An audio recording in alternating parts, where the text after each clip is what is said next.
তো দেখো বন্ধুরা, আজ আমরা সব বান্ধবীরা মিলে স্কুল থেকে হয়ে ঘুরতে যাচ্ছি। তো সবাই স্কুলের ড্রেস পরেছিল, আমি আর আমার একটা বান্ধবী যা স্কুলের ড্রেস পরিনি, আনড্রেস পরে গেছিলাম। তো দেখো আমরা খেয়াঘাটে এসে গেছি, আর খেয়াঘাটের ওপারে গিয়ে তোমাদের ভিডিওটা শেয়ার করছি, বুঝলে।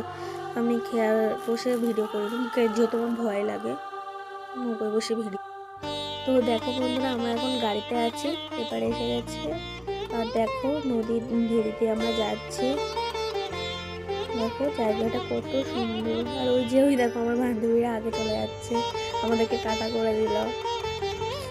দেখো দেখো এখানে হচ্ছে হিমালগঞ্জ, এটা বলে দিই তোমাদেরকে। তো এটা দেখো ব্রিজের ওপারে, মানে ব্রিজের ওপর থেকে গাড়িটা যাচ্ছে। আর দেখো এসে গেছি ফাইনালি। আর দেখতে পাচ্ছ কত সুন্দর চারিদিকে ফুল আরও মানে বাগান টাইপসের, খুব সুন্দর। আমরা চলে আসছিলাম হেঁটে হেঁটে, তাই এই জায়গাটা ভিডিওটা একটু নিয়ে নিলাম। আজকের মতো টাটা।